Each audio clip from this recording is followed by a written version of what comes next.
Next, we have another international keynote presentation by Andrew Wrobel. Andrew Wrobel is the founding partner and head of editorial and research in emerging Europe, and he's from UK. This presentation will be moderated by Saquib Saab, who is the country manager for SAP in Pakistan. Please welcome Saquib Saab, and let's connect Andrew. Hi Andrew, how are you doing today? Hello, very morning from London. I'm great. How are you doing? Great, great. Nice to have you here. To start with, Saquib is going to moderate the session, and he's the country manager for SAP here. But I would just like you to give a small introduction of yourself before he takes over. Sure. So my name is Andrew Wrobel, and I am the founding partner of an organization that's called Emerging Europe. The organization focuses on 23 countries of Central and Eastern Europe, and we call ourselves a growth hub, so helping organizations that have a stake in Central and Eastern Europe to grow internationally and domestically. I'm also the leader of Tech Emerging Europe Advocates, which is our tech community. Thank you very much, Andrew. Ladies and gentlemen, we have one of the business leaders with us. And the first thing that we'll be talking about today is about digital transformation and about future leadership. So first, before we go over to the questions over here, I think we need to understand that transformation is in our blood today. It has always been in the blood of all the human history when we talk about. What has happened over time, and especially when we start 20 years back, this transformation pace has really picked up. And it has an impact on the lives of each of us. And now we have started calling this transformation, adding the word digital transformation, because the word digital has become part of each of our lives in day-to-day basis.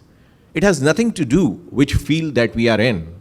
Yes, this is a CIO Summit, and the IT and the technology becomes more talkable topic in this part. But generally speaking, if you are a doctor, if you are a lawyer, if you are doing something mason work out over there, you are connected to this IT and digital transformation today. And that has become one important part of our lives. Now the question becomes how we get the future leaders to be connected with this digital transformation. So Andrew, my first question towards you, and we will try to have 3 or 4 questions during this time frame, and we'll try to get a wrap up after that. So you will have usually 5 minutes for an answer so that we can continue the discussion on that very front as well. My first question towards you will be, what are the requirements or leadership criteria that are required in the future leaders of today in any field, in any industry that can work with this digital transformation journey that we have started all across the world, and then especially talking about the developing countries like Pakistan? So over to you. Well, I would start by saying, by referring to a recent study by PwC, who concluded that 40% of business leaders, of CEOs around the world, understand that if they continue doing their business the way they have done it so far for the next 10 years, they will be out of business. So, you can see the magnitude of what has to happen, what kind of changes we have to introduce to be able to offer products as they are right now and become, economically viable. Now, when it comes to the traits of future business leaders, I think, the last 3 years have shown us that agility, resilience, and foresight are absolutely critical for future business leaders. And, all these words have become, to some extent, buzzwords, but they have also become imperative because if we don't see people actually becoming agile or resilient or foresightful, we will see that their activity in the business world will not continue. And I think that a very good example here is what we have seen in our region, in Central and Eastern Europe, the recent developments of geopolitical developments. I'm talking about Russia's invasion of Ukraine and how that has impacted the economic situation in Ukraine. Specifically, if we look at the IT sector, which is again related to technology. I remember, well, now over a year ago, this was at the beginning of January last year, I remember being interviewed by a journalist from the US talking about the IT sector and the potential war in Ukraine. And, his sort of thesis, so to speak, or hypothesis was that, the sector will not last long. Yet, because of the sector being under pressure for quite some time already, in fact, for 8 years, the companies have become resilient.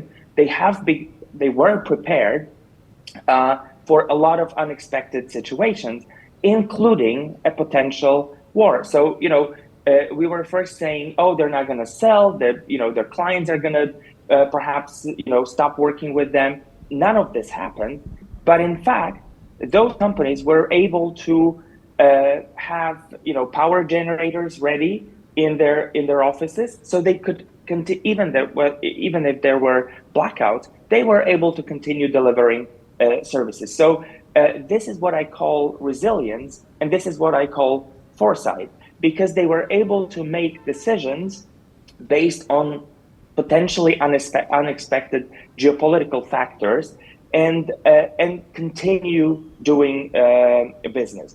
I think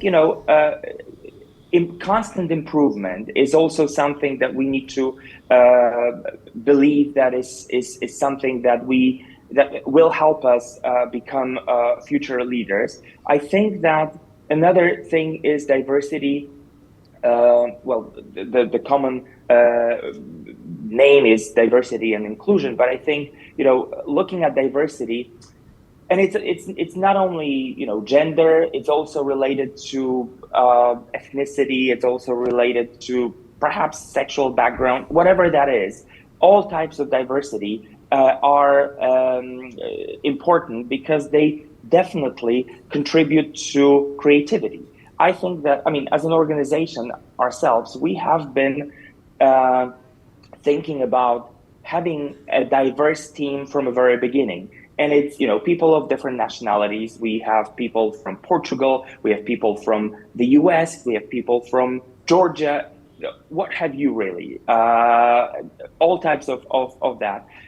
Currently, we're also running a very broad research project, which is about female entrepreneurship in Eastern Europe and Central Asia. And I think that we've interviewed about 100 women from that region. And the stories that we hear from them are absolutely incredible. How underutilized, in a way, their skills have been. And if you think about it, as a leader, and you conclude that women are more than half of population, and they are being underutilized, that's not a good thing. And it definitely not classify you as a potential future leader if you don't utilize the skills of women. But it's not only gender. It's also what I refer to as well. There's also things related to disability, for example. And I'll give you an example from my sort of background. I have a nephew who is next week turning 17, and when he was 5 or 6, he was diagnosed with Asperger's syndrome, which means that there are things that he is unable to do. For example, it takes him quite some time to understand the cause and effect to understand cause and effect, basically. But then he's absolutely amazing in cars. He's great at computer games, and there are things that I can do, but there are things that I cannot do. And we definitely, examples like that show that we complement each other. So, this diversity is something that we also have to take into account. Fair point. Thank you very much, Andrew, on this.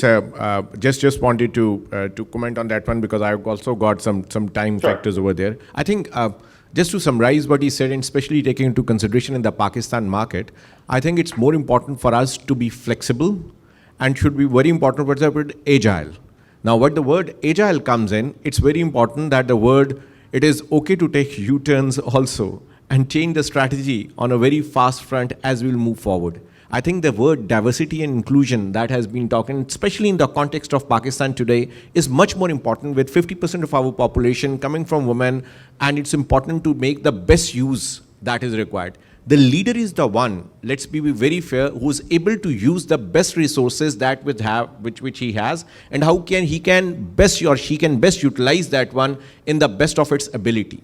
Unless we are not able to use that one, or we are not using the best use of our resources, the future leaders will always struggle, and that's where we have to come into that specific place. I think, Andrew, a very nice example, both in terms of Ukraine and Russia war, the way the resilience come in that you mentioned, and the example of your nephew, as you just mentioned, we all have something which we can't do, but there are people in this world who can do that one. We just need to find and plug them in the right place to get the best results as we are looking forward. Moving on, Andrew, on to my second question I would like to put in. That is more about the public sector and the private sector digital transformation. And especially in a developing country like Pakistan, we need to understand what is the role of digital transformation in the public sector also.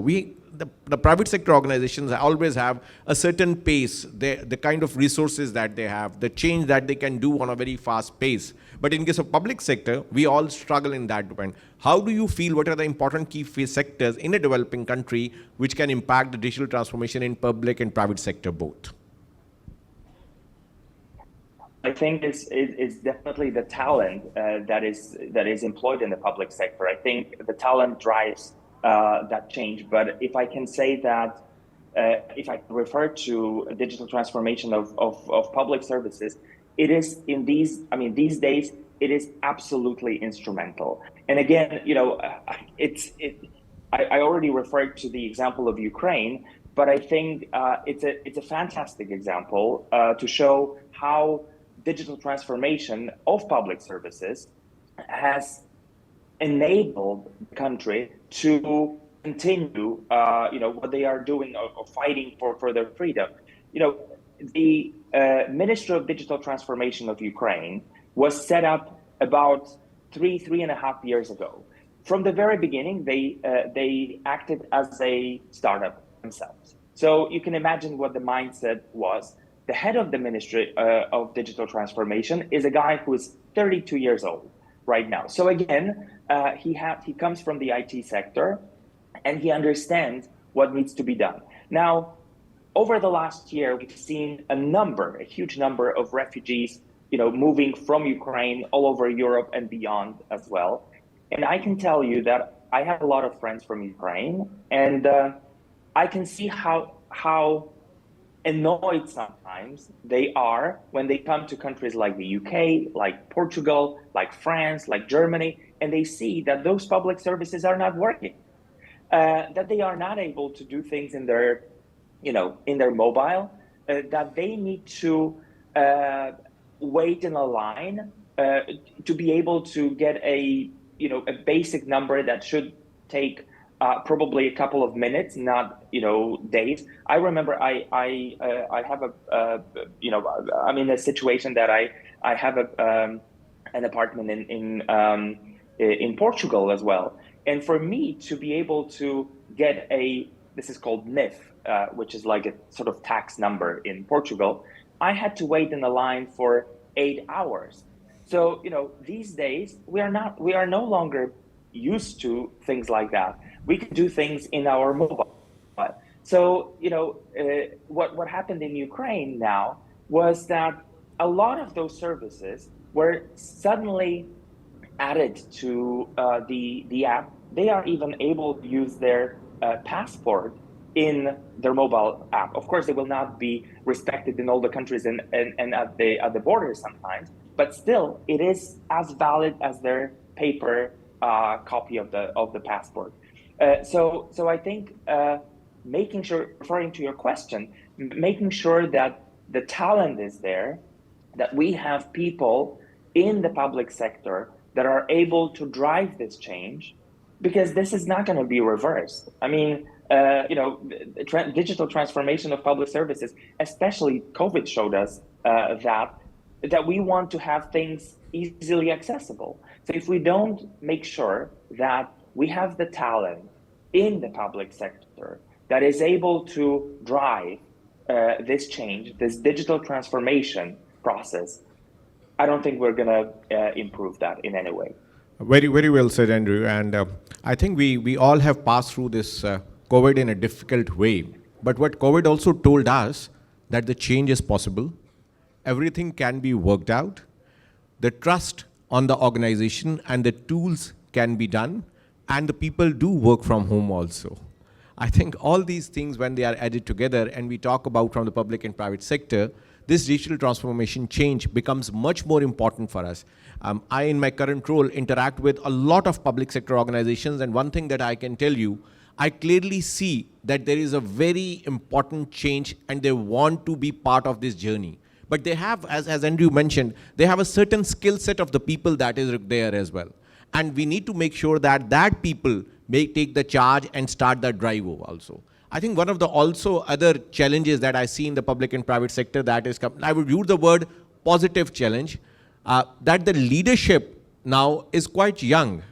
I have a meeting after this one with a 24 or 5-year-old CEO who's running a bloody hell of a textile organization in Karachi today. And I'm going to meet with him and understand his desire and his vision based on his age and experience, and then try to deliver with my age and experience over there with the organization that I carry. So it's very important to understand that we need to value the youth that is going into the leadership positions over there. Yes. So I will just open if there's any questions from the crowd before I take on my final question with Andrew. Any questions from the crowd they want to put into Andrew on what he has said, or any other topic that they would like to raise? It seems if like any of you want to ask questions, please raise your hand and the mic will be given to you. Okay. I believe everybody is enjoying the discussion and understanding it, Andrew, very well. So I will put on my final question to you. This change management, it's not easy at all. People are reluctant. No. People are fearful of technology. They feel that jobs will be gone in a population of 220 million population of Pakistan. The resistance is a bit too much because the fear is we may be exposed that we are not able to do something, or we will not be able to learn something new because we have been in our jobs for a long time and there has been there. And as I mentioned a little bit in my last comment, we may not be able to take the orders from the young ones also. The change management, how to handle this change management and this digital disruption that is happening today, knowing the cultures of each country which are different from one place to another. How should we handle it? Well, like you said, it's not an easy thing. I think that we need to understand, and each of us separately, individually, we need to understand that there's no other way. If we don't admit that, we won't be able to go forward. So I think my advice to anyone who is fearful, and I totally understand that we have different cultures, like you said a moment ago, that taking orders from younger people, that's who we would perhaps think that are less, that have less knowledge, but that is obviously not always the case. Sometimes it might be the contrary. So I think there's two things: accepting something that is unavoidable, because it is unavoidable. And the other thing is constant, and I mentioned that at the very beginning, constant learning, improvement, being able to grasp all potential possibilities and opportunities, and make sure that we upskill, that we reskill ourselves as well. I think there is no other solution, just those two. Thank you very much, Andrew. And just summarizing the discussion on that front, we can't avoid this transformation and this digital transformation in our professional lives and in our personal lives. We have to take this journey, and we have to take this journey together. We have to take this impact that the changes in the strategy will happen very fast, and we need to adapt to this one. We need to make sure that we are skilled enough. We need to learn new skills, and there is nothing that we can avoid at this very point of time. And there is no shame in learning something new and saying, I don't know and I want to learn something. This is very well appreciated in the world of today, where somebody says, hey, I don't know, but I want to learn this thing to adopt and to make that change more practical, because that's the only way. And I can tell you what you will learn today, honestly, after 3 years, you have to unlearn that again, because something new is coming up and you have to adapt to this change very fast as well. That's the only way to go about. You need to create more young leaders. And I have been working with these young leaders, and I can tell you the kind of energy and ideas they bring on, at times you feel they don't know. But trust me, guys, the youth of Pakistan, or the people that we are interacting with the set of information and knowledge they know a lot. Perhaps they don't have that experience, and we can bring that experience on the table with the energy and passion that they have over there, and combining this together can really create one of the best teams that can help in adopting this digital transformation journeys across all different organizations and industries that we are looking at. That's the only way we need to go along. The major issue is about the skill development and the change management. And this change management is the true test of a leader. And the point that Andrew mentioned about the future leaders, I think that's the key. Andrew, just before end, we had one hand for the question I see in the crowd. So can we get the mic to the gentleman so that he can just ask one final question? Kamran Sahib is seeing towards me, so we'll give you 3 minutes, Andrew max, to answer that. Excuse me, is that a... Sure. Yeah. Andrew, if you are not able to hear the gentleman, do tell me. Yeah. Okay. Hi. No, I don't hear. Very good morning to you, Andrew. Now, yes. Okay. Good Hi. morning. My name is Shaheen. I represent a newly founded company, and my question is related to the same. Can you tell us a bit about the startup community in your area? How vibrant it is, and how is it going? Especially in the technological sphere. Thank you. This is a very good question. Thank you very much for that. I can tell you that what has been going on in Central and Eastern Europe for the last, let's say, decade is absolutely transformational. There's already about 30 unicorns across Central and Eastern Europe. And again, referring to Ukraine, sorry about that, but even last year, there was a new unicorn in Ukraine, despite the fact that there was an ongoing war. I think the startup ecosystem is so vibrant because of the amazing talent that Central and Eastern Europe has. You know, if you look at the IT talent only across 23 countries, we have about 1 million IT specialists. So of course it's nothing compared to India, for example, but still it's with the fact that the countries are quite near the buying markets of the UK, of also the US. That is a very good point. Referring to the startup ecosystem, I think things like fintech, insurtech, food tech. Now again, because of the war, military tech.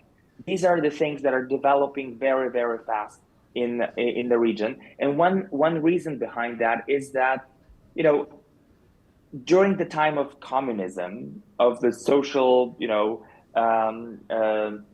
of communism, basically, some of the countries were quite far behind, so to speak, Western Europe.